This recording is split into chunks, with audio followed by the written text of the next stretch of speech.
গয়া শিষ্য পর্বতে তিনি দীর্ঘদিন এই 1060 জন অরাহত সহ গয়া শিষ্য পর্বতে বেশ কিছুদিন ছিলেন। এই গয়া শিষ্য পর্বত থেকে সোজা তিনি যাত্রা করলেন প্রথমবারের মতো রাজগৃহ বিম্বিসার রাজা।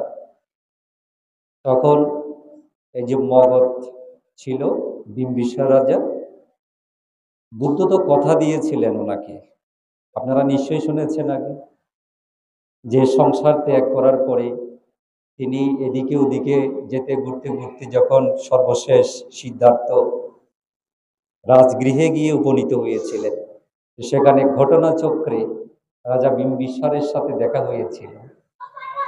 চক্রবর্তী রাজা শাক্যবংশীয় শুদ্ধোধনের পুত্র হিসেবে তিনি আগে থেকেই তাকে চিনতেন, জানতেন। তো ওনাকে দেখে তো বিস্মিত হয়ে গিয়েছিলেন। তো তিনি অনেক কথা বলেছিলেন, তিনি রাজগৃহে যাতে থেকে রাজত্ব করেন সেরকম তাকে প্রস্তাবও দিয়েছিলেন, কিন্তু সিদ্ধার্থ সেগুলি গ্রহণ করেননি। তো রাজা বিম্বিসার একটা অনুরোধ করেছিলেন ওনাকে, আপনি যে লক্ষ্যে রাজত্ব সংসার ত্যাগ করেছেন যুবরাজ, যদি আপনার সাধনা সিদ্ধ হয়, অর্থাৎ আপনি যে বুদ্ধত্ব লাভের জন্য এত ত্যাগ করেছেন, সে সম্বোধি যদি আপনি লাভ করতে পারেন, আমি আপনাকে প্রার্থনা করে রাখছি, আপনি অবশ্যই আমার রাজ্যে পদার্পণ করবেন।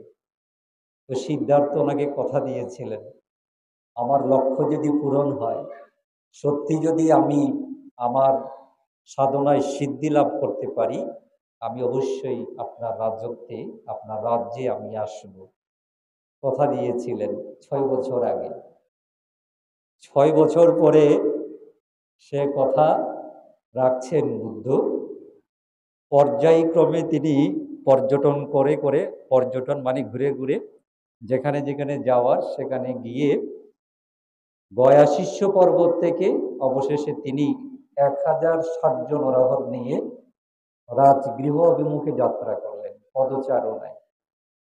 এক নিমিষে চোখের পলক ফেলতে যতক্ষণ লাগে, চোখের পাতা খুলতে আর বন্ধ করতে যতক্ষণ লাগে, এর চেয়ে কম সময়ে কিন্তু অরাহতগণ এক জায়গা থেকে আরেক জায়গায় হাজির হতে পারে বৃদ্ধি দিয়ে, তার চেয়েও কম সময়ে, কিন্তু সেটা প্রয়োগ করেননি। 1060 জন অরাহত ভিক্ষু সংঘ পরিবেষ্টিত হয়ে এই গয়া শিষ্য পর্বত থেকে পদব্রজে হেঁটে দীর্ঘ সময় পর এসে এই রাজগৃহে উপনীত হয়েছিল। বিহারের কথা এখান থেকে শুরু হচ্ছে। তো এসে কোথায় গিয়েছিলেন? তিনি এসে হুট করে রাজবাড়িতে ঢুকে পড়েন নাই। ঢুকে পড়লে তো বাদ ভাঙা খুশি হতেন রাজা বিম্বিসার, কিন্তু বুদ্ধরা সেটা করেন না। এমনকি সেটা ভিক্ষু সংঘের জন্য বারণ আছে। আমাদের অনেক দায়িক দায়িকা তো বলেন যে ভান্তে খুব ভালো, ভান্তে খুব ভালা, বান্ধে দেখিলে মতো আড়ালে ভিজে যেন মাথে, বান্ধে খুব ভালা, বান্ধে যাতে আরো করো তাই এবারে ভিতরে ঢুকে গই। এই যে আর নবুঝিয়ে নবদুল এই কথাবার্তা হই, এই অনুরে কিন্তু এ ধরনের উনরে প্রমোট করানো উচিত নয়। যখন তখন যেখানে সেখানে দেখিলে ভিক্ষু অনরে থামাইয়া না কথা হইবার যে বিধান ভূমিকে নাই, পথে ঘাটে তো মোটেও না। তার উপরে যখন তখন মানুষের বাড়ি করে ঢুকে পড়া গর্জিত গাছ একেবারে।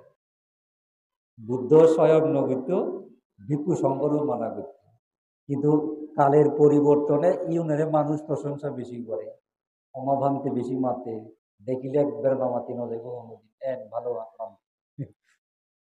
যেতে তো বাড়ির গিলা আরো ভালো। এই আস্তে আস্তে প্রমোট করিলে মৌলজিয়ান ভিক্ষুর আদর্শ ইয়ে নতুন কিন্তু চৌথ হয়ে গেলে উদ্বুদ্ধ হইব, ইয়েন গরম ছিল না।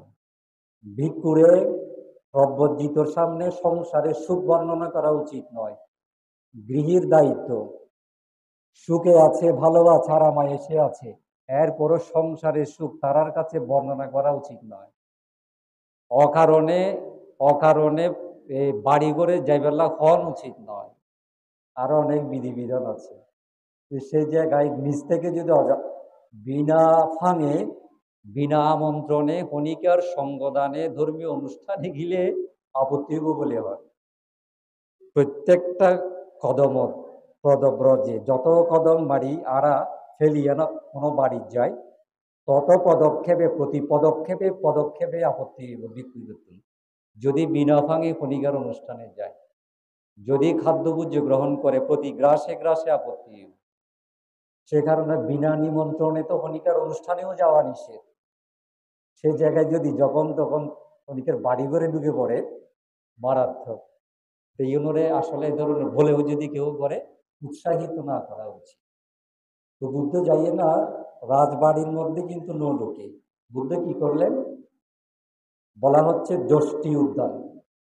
যষ্টি উদ্যান কি? তাল বাগান, তাল উদ্যান। আগে যখন রাজার আমল ছিল, রাজাদের ভ্রমণ উদ্যান ছিল, সব থেকে উন্নত সুন্দর পরিপাটি জায়গায় জায়গায় উদ্যান ছিল, বাগান বাগান, ফুলের বাগান, ফলের বাগান, এগুলাকে উদ্যান বলা হতো, ভ্রমণ উদ্যান। তো রাজা বিম্বিসারেরও একটা ছিল সেই রকম বিশাল, এটাকে যষ্টি উদ্যান বলা হতো। যষ্টি উদ্যান, যষ্টি আসলে লাঠি নয়, এটা তাল উদ্যান বলা হয়েছে বইয়ে, মহাবর্গে আছে তাল উদ্যান, যেখানে তালের বাগান আছে। সেখানে একটা বড় বটবৃক্ষ মূল ছিল, বটবৃক্ষ ছিল, বটবৃক্ষ, বুদ্ধি গাছ নয়, বটবৃক্ষ। সে বটবৃক্ষ মূলে নিচে গিয়ে বুদ্ধ অবস্থান গ্রহণ করলেন। সোজা রাজধানীতে ঢুকে বিম্বিসার রাজার রাজবাড়িতে তিনি যান নাই। 1060 জন শিষ্য সহ ওই বিম্বিসার রাজার রাজগৃহ থেকে নয় দূরে নয় কাছে, বেশি দূরে নয় বেশি কাছেও নয়, ওই রকম যে উদ্যান, এটার নাম হচ্ছে তাল উদ্যান, সেখানে তিনি ভিক্ষু সঙ্গ নিয়ে অবস্থান করলেন। এই খবর দ্রুত যখন রাজা পেলেন, তো বিম্বিসার রাজা তো মনে আছে 6 বছর আগের কথা, বুদ্ধ কথা দিয়েছিলেন, সিদ্ধার্থ কথা দিয়েছিলেন তিনি বুদ্ধ হলে আমার রাজ্যে আসবেন, তিনি কথা রেখেছেন। বলা হচ্ছে দ্বাদশ অযুত মানে 1,20,000 গৃহপতি ব্রাহ্মণ